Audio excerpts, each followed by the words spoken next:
Hi, magandang araw sa inyo mga kutsikoys at kutsikoys kong nasa fire signs. Yan, yung mga Aries, Leo at Sagittarius. So this will be your very much quick reading for the love situation that you have, mga Aries, Leo at Sagittarius. Unahin na natin ang sa Aries, no?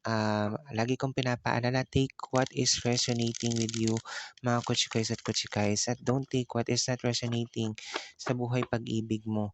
No? Kasi baka mamaya, itong reading na to hindi naman pala para sa'yo. Maaring sa partner mo o sa ibang sitwasyon na maaring mangyari or nangyayari pa lamang. But then again, yun namang masasabi ko on that part, no? So, tingnan natin dito mga Aries signs kung ano nga ba ang meron regarding sa situation mo. Okay, so to what I can see here, meron kang Queen of Swords, meron ka ring King of Cups, at meron ka ring the Empress dito. Mga kutsikoys at kutsikays kong nasa Aries signs, no? Um, may mga ilan sa inyo, no, na nagiging independent sa buhay, pag-ibig or sitwasyon kasi maaaring ang ilan sa inyo ay matalas din magsalita towards your partner lalo na pag nag-aaway.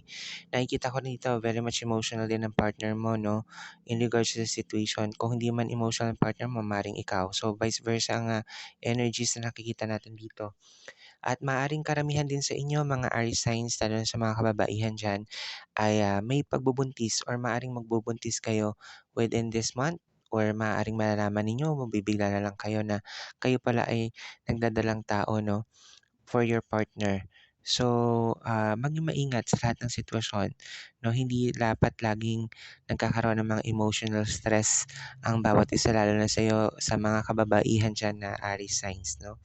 Kailangan palaging maging malinaw sa inyong dalawa ng partner mo kung ano nga ba ang gusto ninyong gawin regarding sa inyong relationship. Magkaroon kayo ng relationship goals. Ika nga, pag-usapan ninyong maigi kung ano nga ba yung dapat ninyong ginagawa in terms of your situation, no? Lalo na sa ngayon, parang ang ilan sa inyo mga Aries signs, yun nga, medyo mataray o matalas magsalita and all at the same time, very much emotional ang partner, no? Vice versa ito, kung mapababae, mapalalaki man.